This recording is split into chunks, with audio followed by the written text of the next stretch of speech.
시청자 여러분 안녕하십니까. 겨울인생입니다. 41회차 승무패 2부 방송 곧바로 가보겠습니다. 2부 시간의 첫 번째 대상 경기는 9번 경기 FC 도쿄 후쿠오카 21라운드 매치업입니다. 후쿠오카의 최근 5경기만 놓고 본다면 결점을 찾기 힘든 공수 밸런스가 정점을 찍고 있는 느낌이고요. 이 정점을 언제까지 유지하느냐만 궁금해질 뿐입니다. 선두 마치다에게만 무승부를 거두고 나머지 4경기 모두 멀티 득점을 거두는 부분에서 이 후쿠오카의 공격 쪽에 트집을 잡을 만한 건덕지는 없어 보입니다. 자헤드와 웰링턴을 공존시키는 지혜만 나온다면 부족함 없는 챔스 레벨로 평가하고 싶습니다.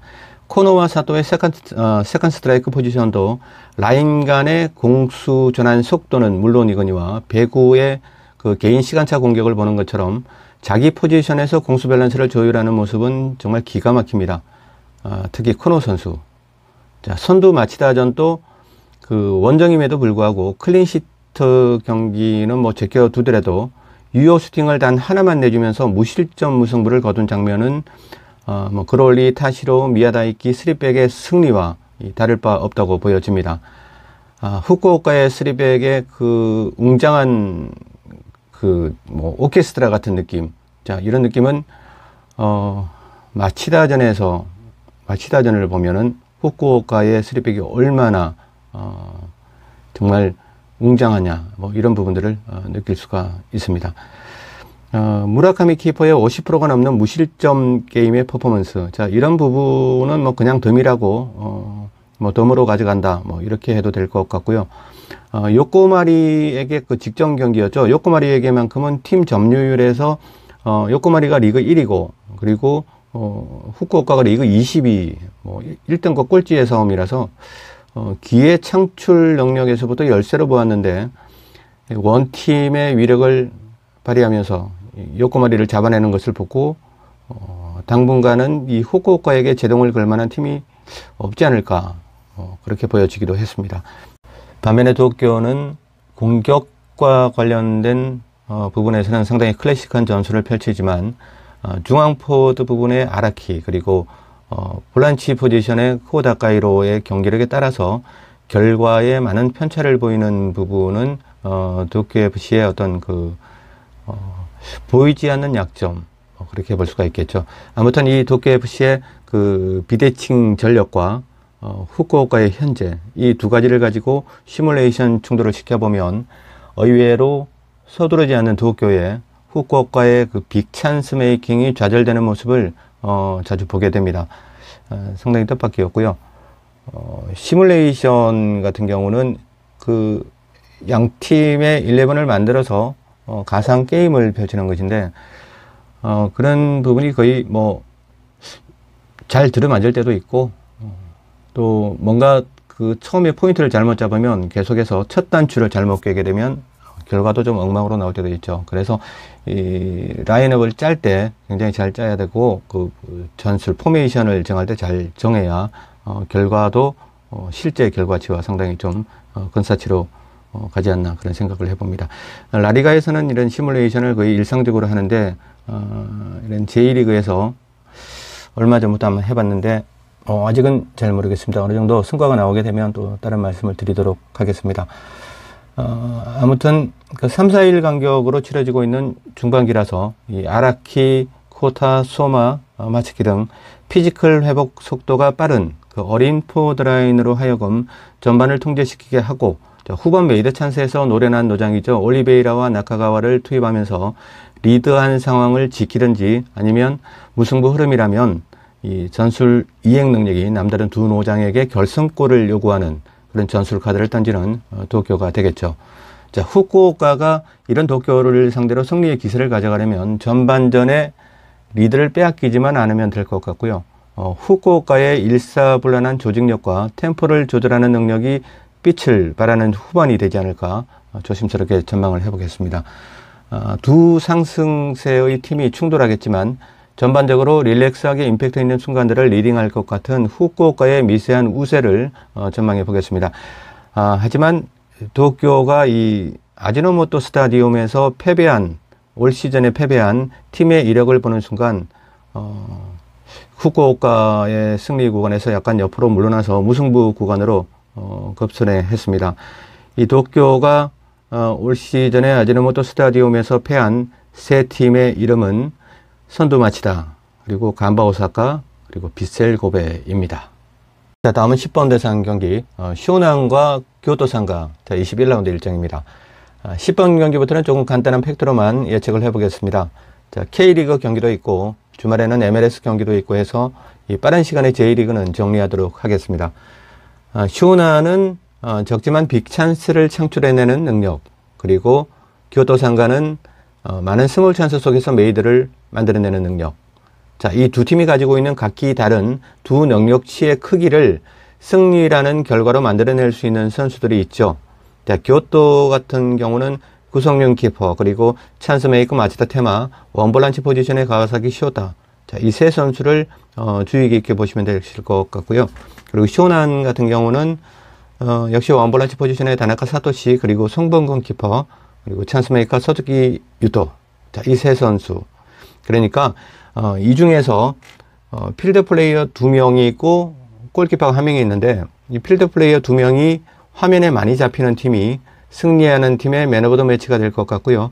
리그가 이렇게 반환점을 도는 시점에서는 방전되어 가는 체력을 다시 충전기에 꽂고 경기를 뛰는 만큼 골키퍼의 역량이 승부를 가르는 중요한 사안이라 볼 수 있을 것입니다. 골키퍼가 충전기라고 봐야 되겠죠, 선수들에게는. 그래서 리그가 어떤 리그든 간에 반환점을 돌아가는 부분에 있어서는 상당히 좀 체력이 방전되어 가는 그런 순간이고, 다시 또 충전하고 그러는 시점이죠.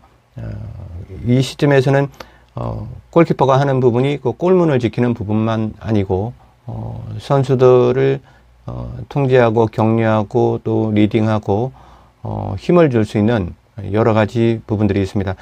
그런 부분에서 이 하위권 팀들에게는 오히려 정말 그 골키퍼가 미치는 영향이 굉장히 크다고 봐야 되겠죠. 아무튼 골키퍼가 승부를 가르는 중요한 사안이라고 볼 수 있는 경기. 분명히 이 경기는 송범건 키퍼, 그리고 구승용 키퍼, 이 둘 중에서 한 명이 정말 인생 경기를 펼치는 경기가 되지 않을까, 그런 생각이 들고요. 일요일의 컨디션과 연계 플레이가 쇼난의 다나카와 스즈키가 나을지, 아니면 교토의 가와사키와 마츠다가 나을지, 이 단순함 속에서 승부의 열쇠가 있지 않을까 사료가 됩니다. 승패 구간으로 승부를 갈라쳐 놓고 방금 말씀드린 이 6명의 선수들의 신상 변화가 있는지 추이를 아마 지켜볼 예정입니다. 현재 상태로는 두 팀이 승리를 나누어 가지는 무승부가 아니라 두 팀이 따로따로 승과 패, 자, 누가 이기든지 한 팀이 완벽한 승리를 거둘 것 같은 그런 느낌으로 구간을 선택해 봤습니다. 자, 다음 11번 대상 경기는 빗셀 고베 가시마, 선두권의 챔피언스 리그를 향한 피 튀기는 일전입니다. 자, 워낙 아바타들의 레벨이 높은 양 팀이고요. 그냥 전술로만 본다면 하이 퀄리티한 두 팀이 만났다고 보여지죠. 전술적으로 지향하는 부분은 다르지만 대동소이하다, 그렇게 보여지고요. 세부적인 어떤 그 소이한 부분까지 들어가다 보면 영상 시간만 늘어나니까 그냥 간단하게 넘어가도록 하겠습니다. 오늘은 이 고베와 가시마는 어떤 쪽에서 포커스를 맞춰서 비교를 해볼까 하는 생각을 했고요. 그래서 지난 19라운드, 20라운드에서 이 고베와 가시마가 똑같은 팀을 만나서 경기를 치렀습니다. 그 팀을 상대로 해서 간접 비교를 한번 해보도록 하죠. 빗셀 고베는 19라운드에서 간바 오사카를 만났고요. 그리고 가시마는 20라운드에서 간바 오사카를 홈으로 초대를 해서 경기를 치렀습니다. 자, 그러면 간바 오사카를 기준으로 해서 두 팀의 전력을 간접 비교를 해보겠습니다. 이 세부적인 내용을 기술하면 영상 시간만 길어지고 하니까 결과만 말씀드리겠습니다. 자, 간바 오사카의 포백과 자, 고베의 포백의 가장 큰 차이점은 공수전환 시 목적의 차이입니다.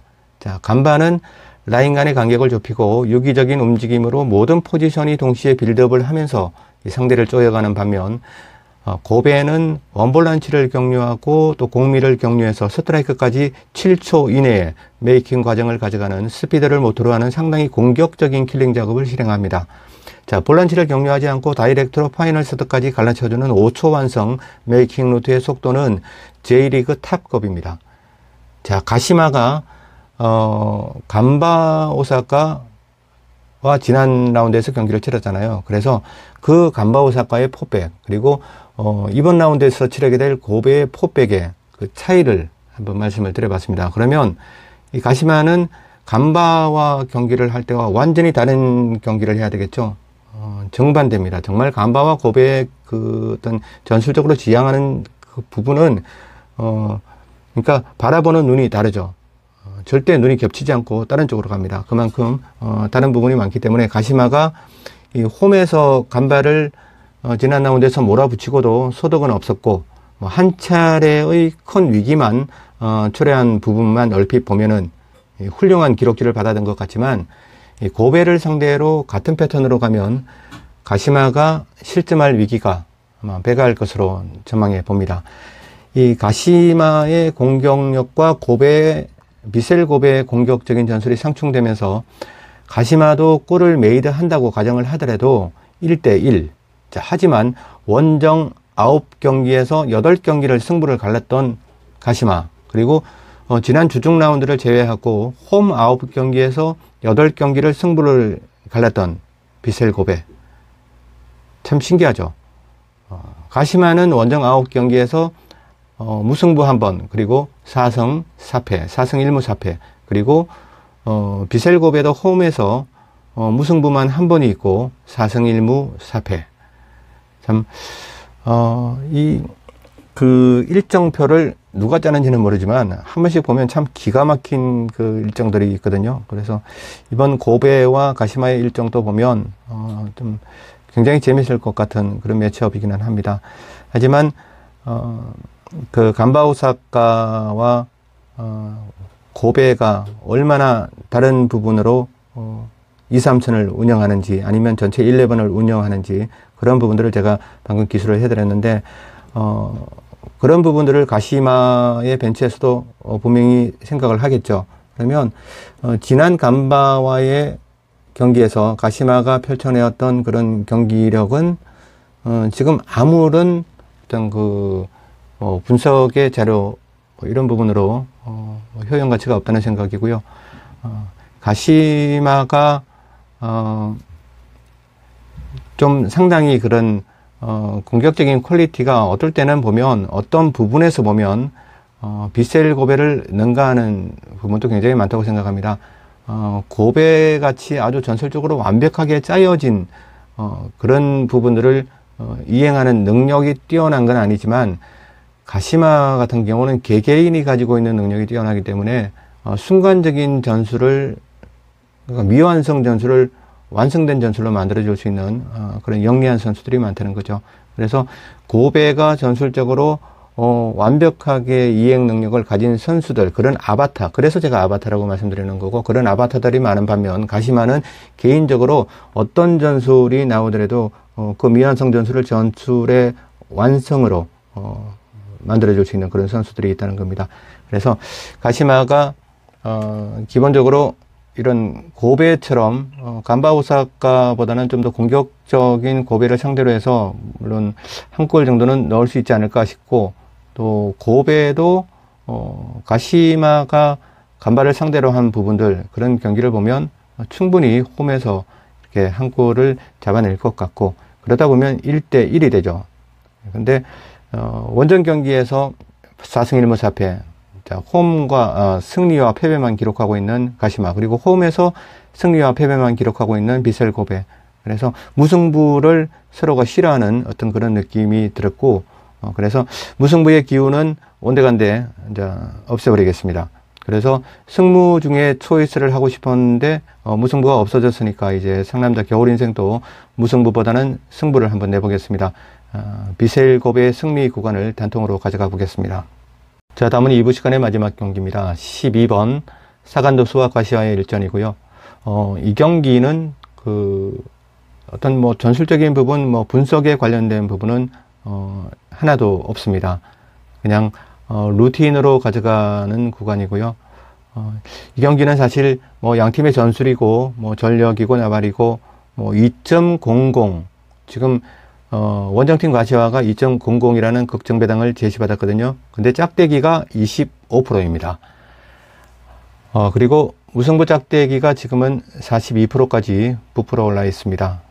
자, 그러면 지난해 차에도 말씀드렸듯이 저의 그 승무패 루틴에 부합되는 두 가지가 동시에 있습니다. 이 정배당을 제시받은, 그리고 적어도 2.00 언저리까지 뭐 2.45, 2.70 이런 건 정배당으로 볼 수는 없고요.